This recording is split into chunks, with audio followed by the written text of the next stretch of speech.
Tauraruwa, littafi na 5. Alhamdulillah. Kamar za ta fashe da kuka da jin wannan zancen mai ɗauke da almara, tabbas ta san wannan magidancin ba zai mata ƙarya ba, amma za ta so ta ga komai da idanunta, ko don a yau ta ƙure macuci Kamilu. Da sauri ta miƙe tsaye, Hidaya ma ta miƙe. Mu je don Allah ka taimaka min, wallahi cuta ta zai yi da mota ta duk tana gunsa, da kuɗaɗe na da ya ara masu uban yawa, idan kuɗinsa da ya raba kuɗinsa da ya ara wa kamfanoni suka fito zai biya ni, ashe duk ƙarya yake makaryaci. Alhaji Rufa'i ya miƙe tare da sa gilashin sa ya ce, ke ya aka yi kika yi saurin amincewa da shi ba tare da kin san inda yake da asalinsa ba, kin yi ganganci babba 'yan mata. Wannan daga cikin littafin Tauraruwa kenan, kashi na 5. Mu je zuwa domin jin ci gaban labarin da yadda za ta kaya. Hidaya ta ce, Alhaji tsautsayi ne Allah ya aiko mini, wallahi Allah ya aiko mata, sai dai kawai Allah ya kiyaye na gaba. Murmushi kawai bai ce musu ofan ba, suka fice daga ofishin. Karimatu ya buɗe wa gidan gaba a motarsa ta shiga, Hidaya ta shiga baya, zagaya wurin direba ya shiga, ya tada mota ya tsilla ta kan titi. To farko kenan cikin littafi na 5. Mu je zuwa a cikin littafin Tauraruwa domin jin yadda za ta kasance a cikin littafin. Me kuke tunani zai faru? Kamilu. Kai abin ya zo. To alhamdulillah, mu je zuwa domin jin yadda za ta kaya tsakaninsu da makanike Kamilu. Tun a cikin mota Hidaya yake lura da yanayin yadda Alhaji Rufa'i yake kallon Karimatu, dama da alamunsa dan son mata ne, domin tun a ofis din yake musu wani irin kallo da wata irin dariya. Ita ko Karimatu bata san ma yana yi ba, dan ita hankalinta baya ma jikinta, tana son tunanin keke da abin da ya yi mata, domin ya yi mata kakaf, don a yanzu ba ta da kotaro cikin akawun ɗinta. Ba ta fatan ta koma 'yar gidan jiya, don babu abin da ta tsana a rayuwarta sai talauci, tun da annabi ma ya ce mu nemi tsari da shi. Addu'a take Allah ya sa dai su tarar da shi, sai ta kunyata shi, don ba za ta raga masa ba. In har babu motarta da kuɗinta, to lallai sai sun kwashi 'yan kallo. Minti 15 ne ya kai su garejin da keke yake aiki. A babban gareji ne mai cike da ma'aikata, kowa da aikin da ya kware a kai.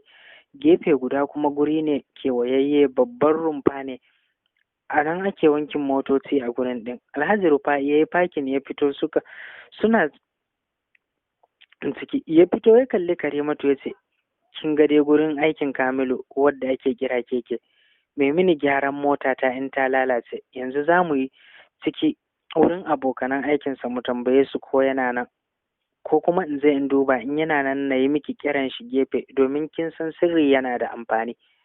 Karimatu ta ce, gara mu je cikin su na tsiye shi, na kunyata shi, zai iya yiwuwa ya gyara halin shi don gaba.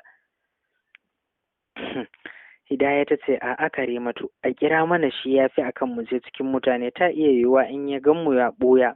Alhaji Rufa'i ya ce, good idea, dole zancen ƙawarki za a bi. Yana gama faɗar haka ya gaba zuwa gareji, ya bar su a jingine jikin mota. Zuciyar Karimatu sai ta fasa take. Suna a tsaye kusan minti 5 suna jira su ga fitowar keke da Alhaji Rufa'i. Idanun suna kan gareji, sai Alhaji Rufa'i suka gani da wasu matasa 2 suna biye da shi a bayansa. Suna zuwa gunsu, Alhaji ya ce musu, ga masu neman Kamilu, kuma su bayanin inda ya je.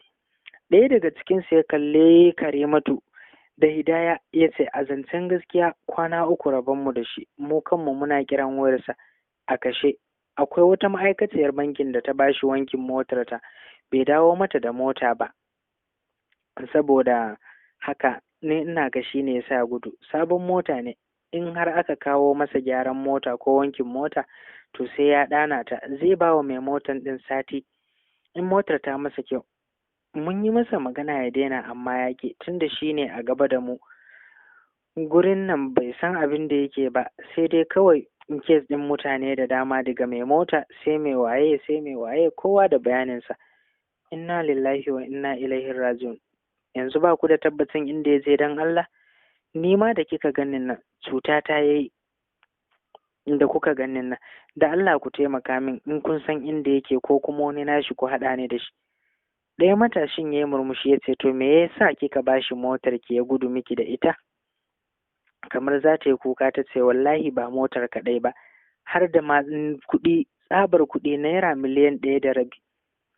In ba shi rancensu kafin kuɗinsa da da kayan da ya tura su fito domin an kama musu kaya. Nan ta ba su labarin yadda suka yi tsakaninsu akan yadda ya zo mata da soyayya ta gaskiya da batun auren da za su yi. Suka kalli juna a tare, sun tausaya mata ainun domin ba ita kaɗai ya yi wa haka ba. Wato ina ga ke ce ta uku da ya yi wa haka a wannan wata kaɗai. Yana haɗowa da rufin baki ne wajen malamai a cikin harkarsa. Ya ƙware wajen yaudaran 'yan mata.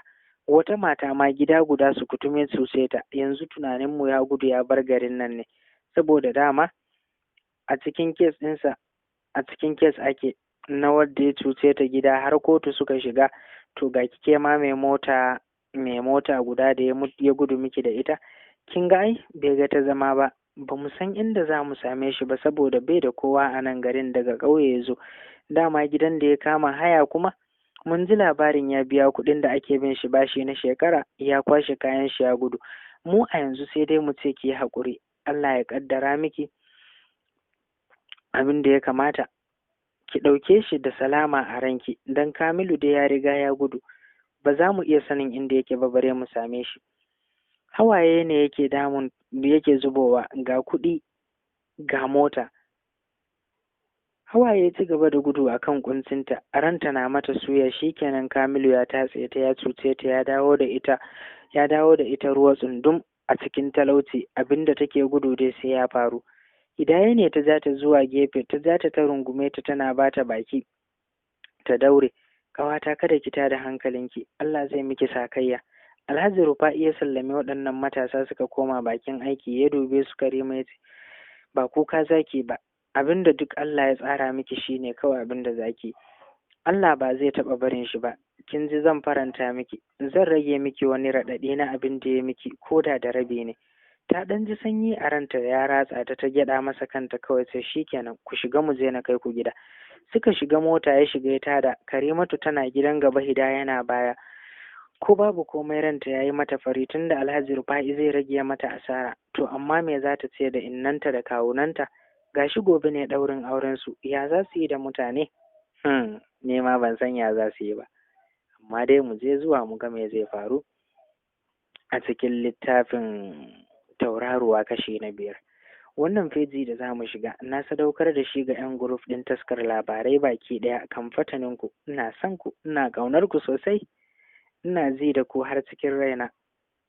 Kuna da yawa, sunanku ba zai ƙirgu a gare ni ba, sai ya cinye wani shafi guda. Na dai gode da soyayyar da kuke nuna min, sai dai in ce sakallahu kaira, Allah ya bar mu tare. Har kofan gida Alhaji Rufa'i ya ajiye su Karimatu suka fito za su yi sallama, ya tsaida ta. Ban ji sunanki ba, gashi kuma zuciyata ta kamu da ƙaunarki. Iya gaskiya kenan, ba zan ɓoye miki ba. Wannan kenan. Haka suka kasance, inda ya ci gaba da bayyanar mata da ƙaunar da yake mata a zahirin gaskiya. Murmushi ta yi tare da jin daɗi da nuna tsantsar farin cikinta, domin ta ga akwai dala a gare shi, za ta tatsi rabonta kenan. Sunana Karimatu. Ya gyaɗa kansa. To Hajiya Karimatu, ni fa da gaske nake miki, ba da wasa ba. Ina so idan kin amince da ni, ko gobe ne na turo a ɗaura mana auren mu, zan maye miki gurbin Kamilu, ko kuwa ban miki ba ne? Ya yi magana tare da kallon fuskarta yana murmushi. Na isa na ce hakan? Ka yi mini, ai ko don taimakon da kai min ba na watsa maka ƙasa a ido ba.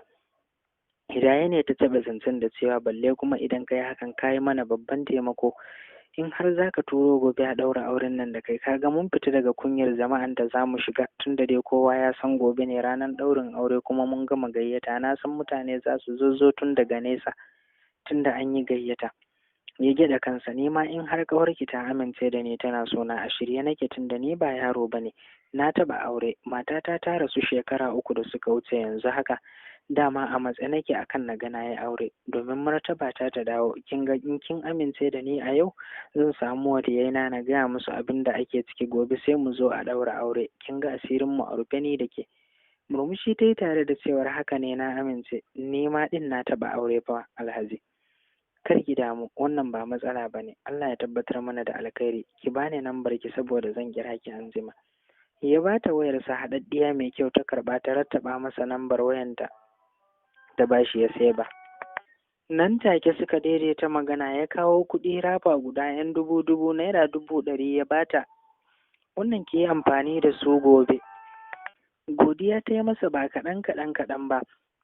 Murna fal a ranta, Allah ya dube ta ya share mata hawayenta, ya bai wa Hidaya naira 20,000. To ƙawarmu, ga wannan ke kuma a yi hidimar biki da shi. Godiya ita ma ta yi masa, ta zura cikin jaka. Nan suka yi sallama suka shige gida, shi kuma ya tada motar sai tafi, yana jin wata irin ƙaunar Karimatu na ratsa ransa domin yana son mace kyakkyawa, kuma gashi ya samu a salama. Lallai tsuntsu daga sama gasasshe Allah ya bashi.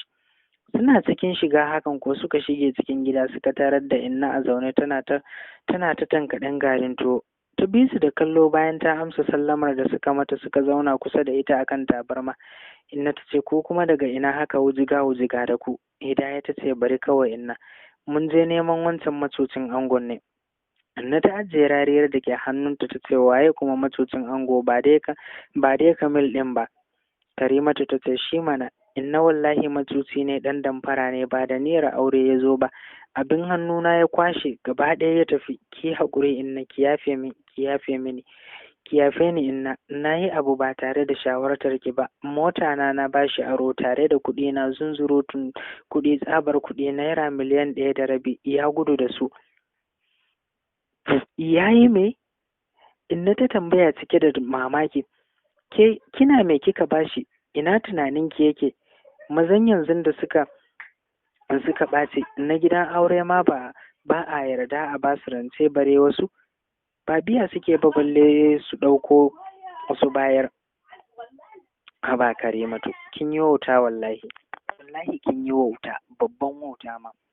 Hidaya ta ce, ƙwarai kuwa inna, ki haƙuri kawai, tabbas dai wauta kan ta yi, domin na san da ta shawarce ki da hakan bata faru ba, dan na san ba za ki bari ta bashi ba, amma kin san kaddara in ta zo kanka babu yadda za ka yi sai ta faru. Kuma mun ji labarin in zai yi wa mace haka yana haɗawa da rufin bakin malamai a kanta. Mu dai Allah ya taimaka ma ba sai da aka ɗaura aure sannan ya gudu ya bar ki ba. Mu dai kam sai dai mu gode wa Allah kawai, sannan kuma Allah ya ƙara tsarewa. Mata ce, ina kuwa sauƙi, ya bar mu da kunyar mutanen da muka gayyato, gobe ya za mu yi da su, kuma me za mu ce musu? Ango ya gudu ko kuma an fasa bikin? Biki yana nan inna, amma ba da shi ba, cewar Hidaya. Inna ta ce, ki ji min wata maganar banza, to da uban wa za a yi bikin da kuke gaya min wannan magana? Ko da ma ku kiyaye ni fa, ba na son iskanci. Nan Karimatu ta karkatar da kai tare da gyara zama, tamkar Humaira na jin yunwa, ta fara bawa inna labarin Alhaji Rufa'i. Inna ta ce, tabɗi Karimatu, ina jiye miki fa, kada a kuma, domin ke na ga alamar motar kwaɗayi kika shiga wallahi. Dan Allah inna ki sawa abin nan albarka, domin shi wannan alhajin mai hankali ne, kuma dattijo ne. Mun je mun ga kasuwancinsa, kuma yana da kyauta, yana kyautata mu'amalarsa da mutane, kuma kin ga in an yi da shi asiri ya rufu. Inna ta ce, to nan Allah ya sa alkhairi ne haka, Allah ya shiryo. Bara na kira kawunan naki na sanar musu yadda ake ciki. Nan inna ta kira nambar wayar kawo Mu'azzam, ta je a kashe, ta kira ta kawo Musba'u, rinkin biyu ya daga. Sun gaisa, ta zayyana masa bayanin abin da ke faruwa. Kawo Musba'u ya ce, za mu zo da daddare ne da Mu'azzam ɗin, zan biya na ɗauko shi sai mu zo gida. Hakan kuwa aka yi. Da daddare sai da aka yi sallar isha'i kana suka zo. Karimatu na ɗaki ta gama waya kenan da sabon angonta Alhaji Rufa'i. Ta ji zuwan kawunan nata gidan ɗin, ta fito domin ta gaida su, duk da ta san domin ta suka zo kan maganarta.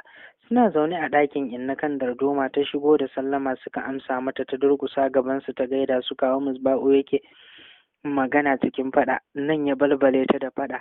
Yaushe Karimatu, na ji duk rashin hankalin da kika yi, dama yaron nan bai mini ba, dan dai babu yadda za mu yi ne, tunda kin nuna kina son shi, kuma ke kike da haƙƙin fitarwa kanki miji, shi yasa muka bar ki da shi. Ga cutan da ya miki ya ishe ki, ya yashe ki ya gudu, dama ashe da ƙarya da cuta ya zo miki, amma amfanin bincike kenan a aure. To baki bari mun yi ba, kika ce ba sai an yi ba, dan manya ne ke, kin ga kuɗi, to gashi nan ai kin ga harkar girma. a ƙoƙon kwaɗayinki, to shi kuma wannan da kika kawo a gobe ɗaurin aure lokaci ya gama ƙurewa, babu damar mu yi bincike a kansa, to ya za mu yi kenan? Ɗago kanta ta yi ta kalli kawo Misbahu ta ce, ya ce ma in an ɗaura aure ba zan tare ba sai sati 2 zai gama aikinsa, kaga kenan za a iya yin bincike a kansa. Ya harzuka da zancen nata ya ce zancen banza zancen wofi kenan. To me aka yi kenan? Bayan ɗaura aure a zo ana bincike? To idan aka je aka binciko wata magana mara daɗin ji a kansa mai kenan aka yi?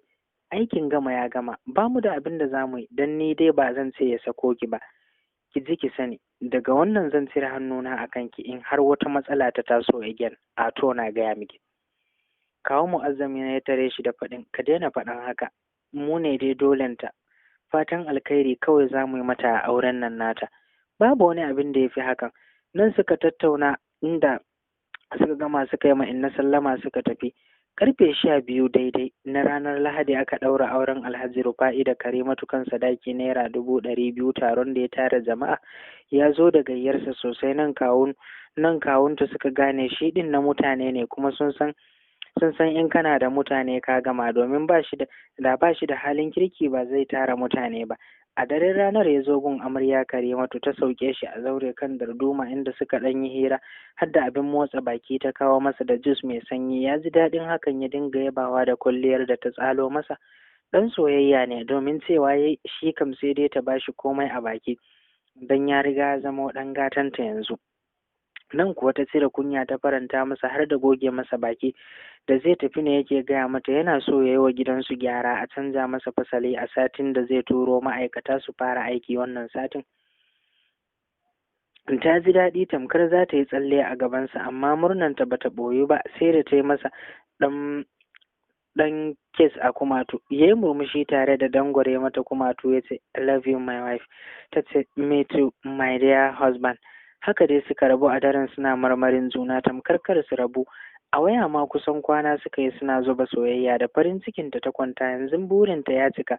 Allah ya taimake ta, jin daɗi da shanawa za su dawo mata. Tauraruwarta za ta koma, za ta ci gaba da haskawa, har ta mance da lamarin wani keke, tunda yanzu Allah ya ba ta asalin real man. Sai dai kawai ita ta yi fatan Allah ya bar su tare. Allah sarki. A cikin sati guda aka kammala gyaran gidan su Karimatu. An sauya fasalin ginin, an yi komai yadda ya kamata. Sai da aka rushe aka sake gini. Wasu ɗakuna na bulo da bulo ne da yake gini ne na tubalin ƙasa. Aka rushe, ba ƙaramin gyara aka yi musu ba. Gun ya samu fasali, saboda haka ginin ƙasar yake da tsauri sosai. Haka zalika aka gama komai, don haka da suka samu wani space ɗin aka ƙara ɗakuna. A da ɗaki 2 ne kacal, daga na inna sai na Karimatu, sai kicin da banɗaki, amma yanzu su ne har da komai, har da ciki da falo guda 2 kuma manya, sai toilet da kicin ƙarami da store da kayan abinci a manne da shi. Da yake maƙudan kuɗi ya cire masu aiki, ba su nuna gajiyawa wajen aiki ko kuma tsayawa hutu ko wani damuwa ba. Ba su tafiya, sai dai in karfe 4 yayi suna tashi. Lallai kuɗi babu abin da ba zai maka ba, domin a kwana 7 aka kammala, har da fentin gida da komai da feshi. A kofar gidan ga wata abin da aka sa aka zagaye gidan din da ita. Karimatu tana gidan kawo Mu'azzam, ita ko inna gidan yar uwarta ta tafi a zangon dakata. Sai da aka kammala suka dawo. Inna bata gane gidan ba, sai da ta ga wani ya koma gida na 'yan gayu ya haska layin. Sai da suka shiga cikin gidan ta ga yadda aka gyara musu. Fasali ne mai kyau da tsari, domin kuwa a wautanta ma yadda ta gani komai ya yi. Ɗan abubuwanta komai da komai ya koma na gilas, wadda ta sani na langa-langa da waye duk ya koma na gilas na net da gugula. Ga fentin ɗaki mai tukolo har ma da ƙyallinsa, shi kuma yayi slip ɗinsa ma yayi na roba slip ne. Ga fanka nan kowane ɗaki. Inna murnanta ta ƙi ɓoyewa, har da guda ta sa Karimatu ta kira mata Alhaji Rufa'i ta yi masa godiya kan abin arziki da ya musu. Karimatu ta sa aka kawo mata komai da komai, kayan ta kaf har ma na cikin gidan kawo Misbahu ta jera su a ɗakunan gidan ɗin. Ita kam koma a yanzu kowaye za ta iya shigo da shi cikin gidansu ba za ta ji kunya ba, tunda alhajinta ya fidda ita kunya. ya fito da gidansu ya dawo da shi na zamani. Allah sarki. Ɗakin inna ma an fito da shi fes kamar ɗakin yarinya mace. Da yake Alhaji Rufa'i ya ce mata ba sai ta zo da komai gidansa ba, shi yasa bata damu ba wajen sayan kayan ɗaki, tunda ya hutar da ita, ta san kuma ƴan ubansu zai saka mata komai da komai. A kayan kwalliya da sutura ko mai tsada ta buge, duk kayan kyale-kyalenta sai da ta saida ta sayi sabi, ta san za ta goga da dangin masu hannu da shuni don kar su raina ta, dole ne ta tsaya ta gyara kanta da jikinta, domin a cikin satin nan ta kira wata 'yar Maiduguri da ta iya gyaran jiki, ta zo ta yi mata komai har gida, ta gyara mata jiki mai kyau, mai abin da ya kamata, kunshi da komai da aka yi mata, ta fito shalele tsaleliya da ita. Nan da aka zo kai amarya ko gayyar ƙawaye da aka yi kuwa sosai, saboda ta san gidanta haɗaɗɗe ne, zai zamo abin kwatance don kyau. Motoci 10 ya ɗauko na ɗaukar amarya. Hidaya ce a gidan gaba kusa da amarya, matan kawunanta sun raka ta, sai 'yan uwan inna da 'yan unguwa 'yan tsegumi. Gida kam ya haɗu babu ƙarya. Wane gidan da ta bari na Alhaji Mansur mai gadi na jin gudan 'yan kawo amarya ya saurin wangale musu get, aka wuce ciki. Suka shige ciki suna ta faman abubuwa yadda ya kamata tare da zai sauransu. Ganin aljannar duniyan da yake ciki kuwa abin ba a cewa komai. Amarya a nitse ta shige gidanta, hannunta rike da na Hidaya, sai baza kamshi take yi, a zababben kyau da ta yi domin shigan kanuri ta yi. Zarla fayan da yake jikinta kuwa ba magana. Hidaya ne ta yi mata raɗa a kunne, ƙawata ki bude idonki ki ga daular da Allah ya baki, a gaskiya ki gode wa Allah, kin zamo mai matukar sa'a a rayuwarki, domin tauraruwarki tana hasko miki arziki, Allah ya bamu ya taki. Murmushi Karimatu ta yi tare da ƙara damƙe hannun Hidaya a hannunta, tana jin sanyin daɗi yana shigarta. 'Yan kai amarya ba su tarar da 'yan uwan ango ba da suke zama don tarbar amarya. Wasu sun yi mamaki, hala wasu kuwa ko a jikinsu kalle-kallen kayan alatu suke yi, ga cima iri-iri da suka tarar a gidan da aka ajiye musu. Abokanan ango ma sai da suka ba su 100 na kawo amarya, wai in ji ango ya ce a ba su na godiya. Nan kuwa cike da murna suka rinka yi, domin ba su zaci haka ba. Nama da jus kuwa da suka hada babu magana suka tafi da shi, sai da suka watse aka mai da kowa gida, kana ango ya shigo gidansa wajen 10 na dare. Amarya na gudundune tsakiyar gadonta ta ji shigowarsa, ta ɗago kai tana kallonsa. Babu laifi, kyakkyawa ne, baki ne, yana da jiki har da ajiyayyen tumbi, dogo ne faffaɗa. Da far'arsa ya hawo gadon yana cewa, amarya kin sha kamshi, burina ya cika, an kawo min matata gidana. Dariya kawai ta yi, ce da fatan kin cika cikinki da abubuwan da na sa aka dire miki, domin ba na son ki ji yunwa a wannan lokaci. Ta ce babu komai. To shi kenan, tashi, ga nama can a falo da ya gudu, mu je ki ci don kar ki kwana da yunwa. Ta lafe a katifa ta ce, gajiya nake ji wallahi, bacci kaɗai nake ji, ba na jin yunwa. Ban yarda ba, tashi mu je, ko yogurt ɗin ki sha sai ki kwanta. Ba zai yiwu ki kwanta haka ba. Take riko hannunta suka fito falo, sai da ta yi kat. A ranar shi ya ciyar da ita, domin a baki rinka bata, sai da ta ce masa ta ƙoshi. Ya ce ban yarda ba, ƙara kaɗan ɗin nan, da haka sai da ta yi full tank, sai da ta yi gyatsa ya ƙyale ta, sai da suka yi sallar nafila raka'a 2 domin nuna godiyarsu ga Allah, kana suka nufi ɗakinsa domin yin bacci. Asuba ta gari, Hajiya Karimatu, a sha soyayya lafiya. To barkanmu da safiya. Da safe kuwa bai fita ko ina ba, yana tare da amaryarsa, sai zuba masa shagwaba take, ce ta so mu je na nuna miki abubuwan da ya kamata na gidanki, domin gidan na da matukar girma. Gashi ya ce ba zai kawo mata 'yar aiki ba, tun da dai daga cikinta sai nashi ne, ba sai ta yi girki ba, zai juri kullum ya kai ta restaurant su ci su ƙoshi. Mai gadi ko dama ana kawo masa daga gidansa, kuma yana bashi albashi mai tsoka, ba zai damu ba. Ta ga ko ina na gida, ta yaba, har da babban swimming pool, ga gadin, ga lambu, har da gun lilo na masoya, ga grass carpet a ko ina. Kun motocinsa da suke jere reras, nan suka nufa. Yayi surprising ɗinta da wata arniyar mota mai shegin zafi baka, ya damƙa mata kinta a hannunta, ya ce tukuicinki na daren mu na jiya da kika faranta min kenan. saboda kin ziyar da ni daɗi ba kaɗan ba, sai dai in ce Allah ya biya ki, Allah ya biya ki iya. Wow, wow, my dear, my dear. Na gode, na gode, Allah ya saka da alkhairi. Nan ta hau tsalle da murna har da runguma ta kai masa, inda ya dawo mata da farin cikinta. Sati guda ya a gida baya fita ko ina, daga restaurant sai gida suna gurzar amarci, sai da ya cinye sati sannan ya koma gun aikinsa. In ya fita da safe 10, karfe 10 ko 9, to duk inda aka yi magariba yana gida, sai kuma washe gari girki take masa da kanta, inda sun daina fita cin abinci. Ita ne ta so hakan din, ba tsarinsa ba ne, domin ya so ta huta abinta, ta ce lada take biɗa. Abinda ta fara cin karo da shi na matsalar da ta fuskanta shine kulle. Baya barinta ta fita, baya yadda ta tara ƙawaye, baya hana ta zuwa ko ina. Ya hana ta zuwa ko ina, kulle yake mata, baya bari wata ƙawarta ta zo inda take, kuma ita ma ba zai bar ta fita ba. Har Hidaya bata san dalilin da yasa yake haka ba, don haka ta dakatar da kowa nata don kar ta ɓata masa rai, tun da ya ce ko baya nan ne in aka zo bai yafe ba. Gidan inna ma sai da ta yi wata 2 a gidansa kafin ya kai ta. Da daddare yana gidan, awa 1 ta yi suka dawo tare. Abin nan yana ce mata tuwo a ƙwarya, tana so a ce tana shanawa da motarta a gari don aiki. Ta so ta nema, sai kuwa ina ta ga ta fita ma ya hana ta zuwa unguwa, balle aikin bata ma aikin wani shirme. Ina babu inda take zuwa, ya hana ranta ya ɓaci a banza. Abin da ya fi tsaya mata a rai shine yadda cikin dare idan suna kwance sai ta yi juyi ta je shi wayan baya nan, ba ta bacci sai ya shigo. Ba za ta yadda ya gane idanunta biyu ba, don kar ya tuhume ta saboda ta ga yanayinsa ko shigarsa a wani irin yanayi.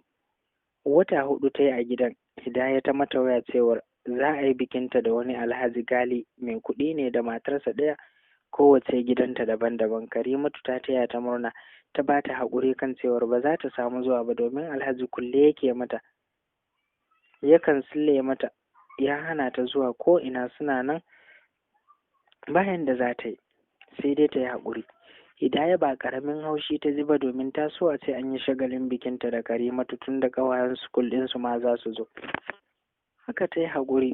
Kullum tunanin Karimatu shine shin mijinta bai da ƴan uwa, bai da dangi ne da basu zo ba, kuma ya ce zai kai ta. Shiru, ita kenan kullum shiru a cikin gida, tsuru daga ita babu abokin hira. In ba ya dawo ba ita ba ta da kowa. Abin ya fara damunta. Tabbas dangin miji ko da ana yin cacan baki da su ne yafi, domin da sannu dai za ta samu masu zuwa mata, kamar Samira da Ashanti da suke zuwa su yi faɗa. Ba laifi, bata nemi komai ta rasa ba, domin tana cikin jin daɗi. Daga bacci sai kallo, tana jin daɗin ta ba kaɗan ba. In ta gaji ne za ta ɗanyi zagaye a gida, ta yi kalle ko ta yi lilo, ta shiga swimming pool, ta yi wanka ta fito. Komai na jin daɗi dai a rayuwarta tana ji. Ga fatarta ta yi kyau, ta yi fresh, ta canza har ƙiba sai da ta ƙara, ta murje ta yi kyau. A cikin gidan akwai ɗakin da kullum yake a rufe, bata taɓa ganin ya buɗe shi ba, don ba ta da ki ɗin ɗakunan kamar yadda take da na kowane ɗaki a gidan ɗin. Da ta tambaye shi dalilin da yasa baya so a buɗe ɗakin, sai ta garansa ya ɓaci. Da ta yi tambaya akan ɗakin, sai dai kawai ya sauya mata, don haka ta ja baki ta yi gum. Amma ta ci alwashin bibiyar sanin menene a ciki wadda yake ɓoye mata. A wani dare kusan karfe 2 saura, suna kwance a ɗaki, ta ji motsin tashinsa. A hankali ya zame jikinsa daga nata, ya fice daga ɗaki. Ai kuwa ita ma tashi ta yi tsalam, ta sauko ta bi bayansa da sanda, inda ta hango shi ya buɗe ɗakin ya shiga ya rufe. Da sauri ta je kofar ɗakin ta tura, ta ji ta gam an sa ki. Tabbas ya kamata ta saci ki ɗin ɗakin nan, domin ta ga ƙwal'uwar daka. Tura kunnenta ta yi jikin kofar don ta ji ana me ke faruwa. Ta jiyo ana maganganu sama-sama, kamar ana faɗa ne da kuma hayaniyar mutane da yawa. Ta ji abin da ya bata tsoro shine gabanta ne wani faɗuwa. To dama da mutane ne a ciki ko kuma yaya? na shiga uku, wannan mutumin ko dai ɗan mafiya ne? Ta tambayi kanta, babu amsa. Gabanta ya sake faɗuwa karo na biyu, tsoro ya sake shiganta karo na biyu, jin ana ƙoƙarin buɗe ƙofar za a fito. Da sauri ta yi baya ta ɓuya a wani lungu da ke jikin ɗakin ɗin Alhaji. A wurin ɗin Allah ya taimake ta, babu haske a lungun wadda zai iya hango ta. Ya fito kulle ɗakin da ki, tana iya kallon fuskarsa da yake akwai hasken wutar lantarki. Ta tsorata da ganin fuskansa, babu annuri, babu fara'a, ga wani jan ƙyallen da ya ɗaura a kan shi da wani zanzani kamar jini ne a goshinsa. Ya wuce fu ya koma ciki. Tabbas zarginta a kansa ya tabbata, babu shakka Alhaji Rufa'i mijinta ɗan ƙungiyar shan jini ne, ko kuma ce ɗan mafiya. Cikin biyun nan dai akwai ɗaya.